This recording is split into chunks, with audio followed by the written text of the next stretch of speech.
All right, well, we are at Rivertown Antique Center today in Columbia, Pennsylvania. We're about to head in and see what we can find that we can buy and flip for a profit. I have never been here before, but it looks good.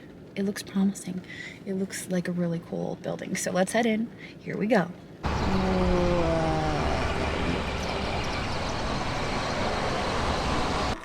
Oh, this is terrible. Oh my gosh, I love him. What's his name? His name is Murray. Murray. Yeah, and Oh. whenever we buy, animals or things like that, Yeah. we name them from where we purchased them. Oh, okay. And this was at the Murray auction years ago. Okay, I mean, okay. We're talking like 20 years ago. Yeah. Isn't he great? I love him. I love his little bow. Yeah. He dances. He had a Valentine's card in there. We usually put something in there, but I've been... Oh my gosh. Well, the music was just a little loud, so we are going to do a voiceover for this video. But as you can see, there were a ton of really interesting pieces in this antique mall. This clock kind of reminded me of the clock from Back to the Future. And when I asked him, he said he liked to call it the Back to the Future clock. It was pretty neat. This ball here that Dagny is checking out was actually a ball used for the circus for elephants. I had never seen one of these before, but it was pretty interesting.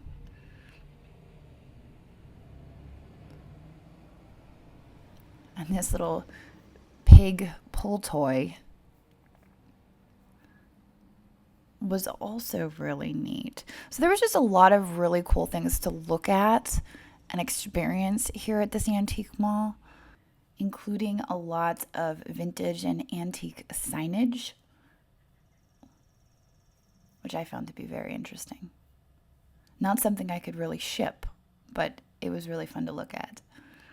Now I have spotted the glass hiding there, well, not really hiding, but in the china cabinet, and decided to take a closer look here. I love that blue opaline vase in the back with those enameled florals. It was beautiful. And in the front, I've spotted a little vase with birds on it. Kind of Art Nouveau in style.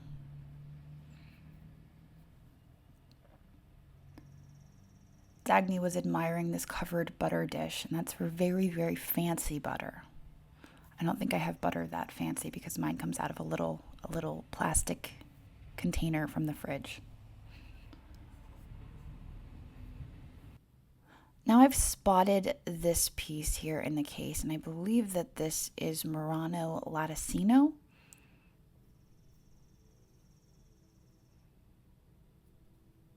In the back, there's also this cranberry vase that piqued my interest. The shoe was curious. It was marked as a sewer tile shoe, and I was not familiar with sewer tile. But the owner was kind enough to explain to me that it's just the clay that they use to make these pieces. Let's see, I'm getting a closer look at that vase. I've got my eye on it. And I do end up buying it. Now I've wandered over to another glass case here, and I noticed the bird. I thought the bird was neat. Also, the dog. The dog is also marked sewer tile. Now this is my first time experiencing this description. Not something I'm familiar with, but I loved the dog. These little pipe cleaner chenille figurines were $85 for the pair, but they came with their original boxes. I'd never seen them before with original boxes, so I was a little tempted by them. They looked to be possibly Jamaican by the palm trees. I was digging them. Now this creature right here was a little bit of a debate. I was almost certain that he was a dog, and Dagny was convinced that no, he is a donkey. And when I brought him back to the shop, Dina agreed that it was a donkey. So the donkeys won out. He was a donkey and not a dog. But these ship pieces looked to have some age to them. I liked those as well. And it was actually the pair. They were being sold as a pair. I wasn't sure which saint this was, so I had to consult Dagny on this. I come from a Southern Baptist background, so we don't do a whole lot with saints. But Dagny comes from a Catholic background, so I was asking her to expound on this for me and explain. Now we've got a Jacquard Coverlet, and it was marked for $450.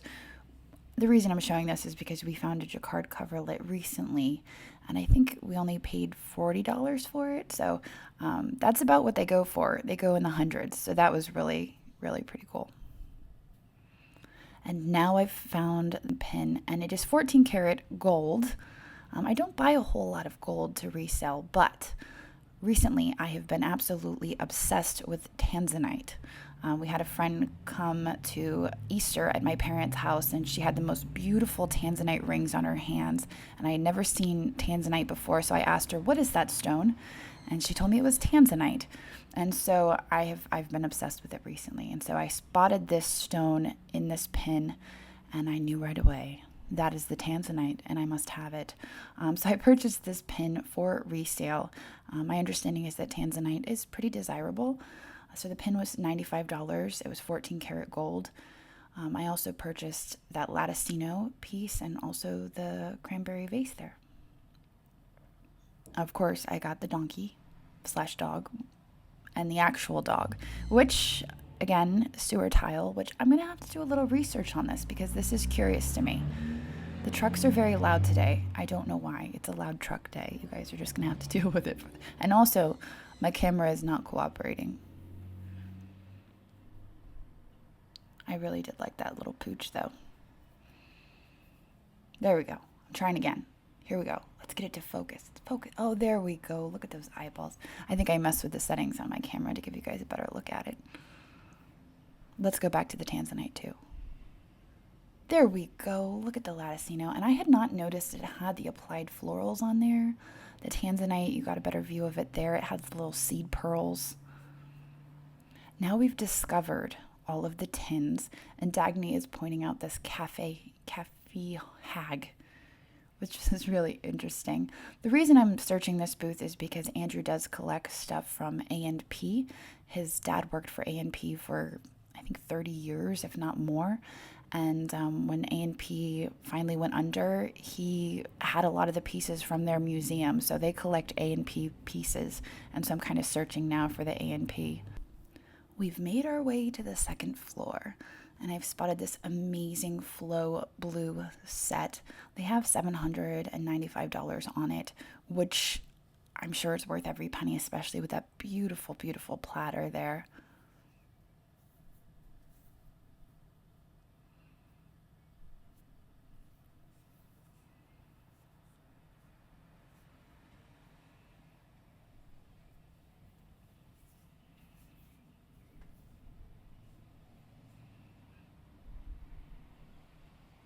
I love those old wood floors. My understanding is that this building was actually an old tobacco mill or a tobacco manufacturing place.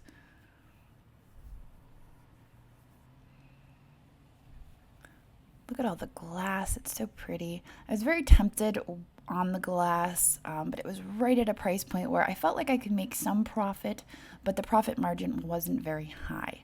And so I ended up walking away from the glass because I was being picky today. You wouldn't think so after having bought that 14 karat gold pin, but today was kind of a picky day.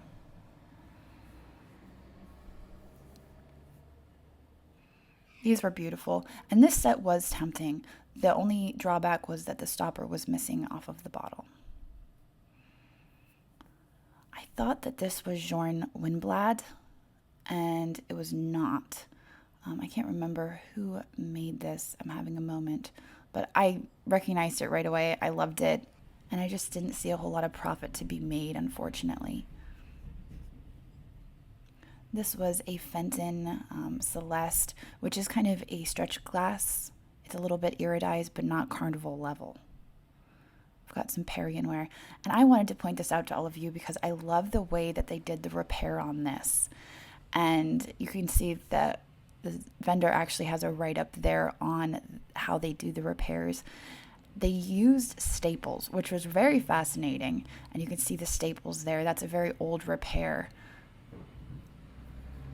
This up here is a Picard piece. You guys know I love Picard, and it's kind of a little obsession of mine, but they knew it was Picard. They knew the value of it, and it was not something that I could buy and sell for a profit. So I'm always looking for pieces that are painted by Picard, but this was not one that I could purchase for resale.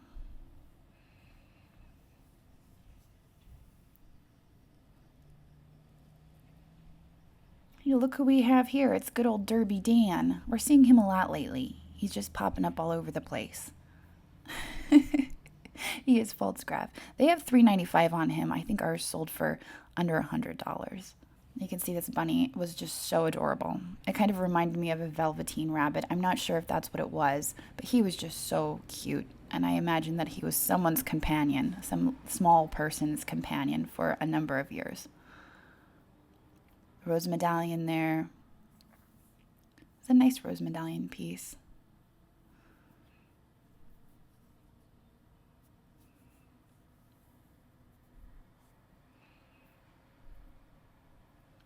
Dagny is pointing out this beautiful lady. I believe that's Cambridge. And in the back, you can see the Murano. That would be a horror to ship. I don't think we could do it, but it's a beautiful piece nonetheless. Now, these are very mid-century. They were $120 for a set of 4. And that would essentially be $30 a plate. And I mean, I was a little bit tempted, especially because they were 30% off. I should add that everything in the cases that we're going through now is 30% off.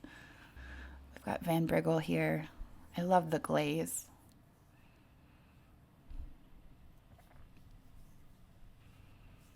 And then we have the jars. You guys know I love these pieces, and I don't even know why.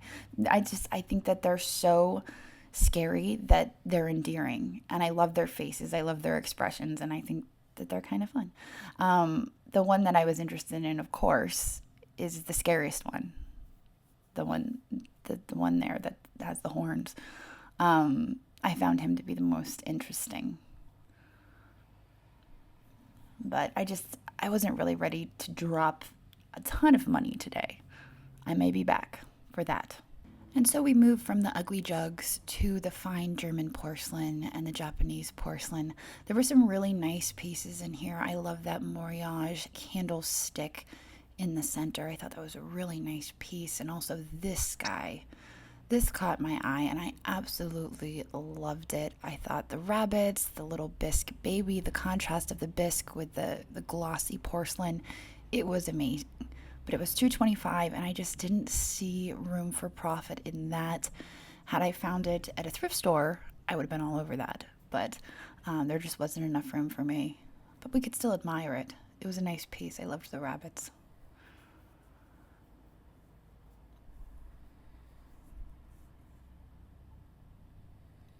Now back here, there were some sunflowers on the wall. I love the sunflowers. I remember living in Kansas, and there would be fields and fields of sunflowers. So I am drawn to sunflowers. This folk art was so much fun. It appeared to be Hansel and Gretel, and it was a folk art piece. Obviously, somebody had put it together and painted it. You can see there, they're frightened of the witch. It was $75. It looked like something was missing there in the front. And I am a huge fan of folk art. Again, very, very tempted. But playing it conservative today. We've got another German porcelain piece. The Mary Gregory picture in the back, I actually have one of those that I need to list. We've got a Lalique dish. This angel was so sweet. And it is marked Dresden.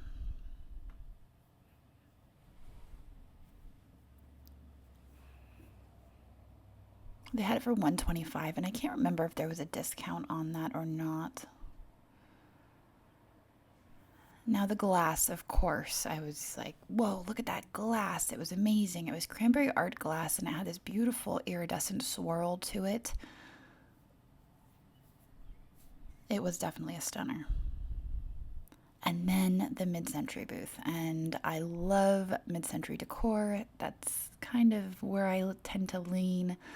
I noticed the art glass in the back, and it was a beautiful dish. It was a little bit hefty to ship, though.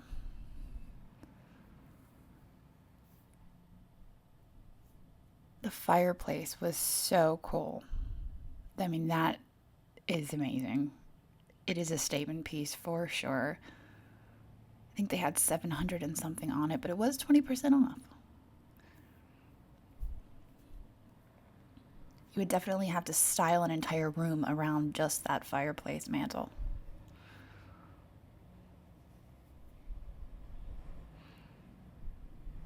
Now I've spotted something. It's an art glass vase. No, it's the bird. It's this little birdie right here. You can see. I'm checking the bottom to see if there's any markings, and unfortunately, my camera is not really cooperating with me today. So I'm trying to get you guys a clear view of this. It's only $12. It's an art glass bird. I pick these up whenever I find them. Dagny's trying to help me here. She's like, "I'll help you." There we go. $12. So I ended up buying this. I thought that this covered dish here in the back was just phenomenal. I thought it was beautiful, but at the price point that it was, I really didn't have much room to resell it, and even though I loved it, it really wouldn't go with my decor, so unfortunately, I had to pass on it.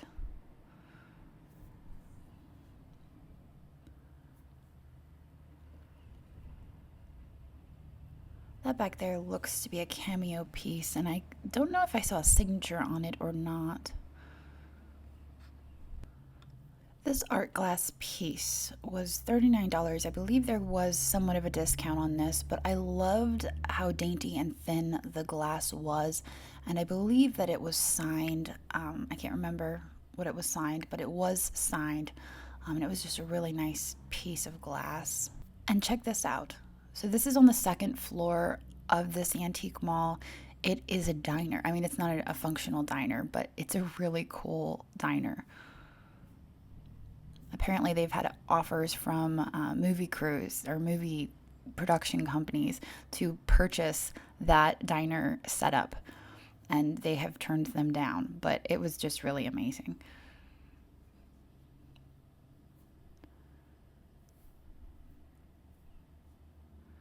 So we descend back down the stairs. And check out this sign. Like I said, they had some really, really neat signage here. And it was fascinating to take it all in, hanging overhead and on the walls. It was a really interesting place. This was at the front of the shop as soon as you walked in, right by the checkout. And I thought that this was cool because we have had this exact same art pottery piece in the past.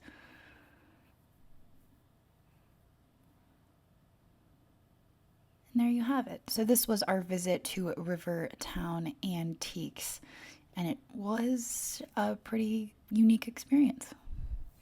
All right, well, I feel like we did pretty good. We bought a total of 9 items, and our total spend was just over $300. So our cost average was a little high, but I feel like we got some really good quality items. And sometimes that's important. You know, we buy more quality items, we get more return on them. So I'm happy with everything that I got. I'm gonna get out of here now. I have got to go pick up the kids from school, but I hope you guys enjoyed this video, and I will see all of you tomorrow. Later. Thanks for watching, and I hope you enjoyed this video. In case you spotted something you just can't live without, we do post 25 to 30 new items in our eBay shop every single day, and I've posted a link to that down in the description.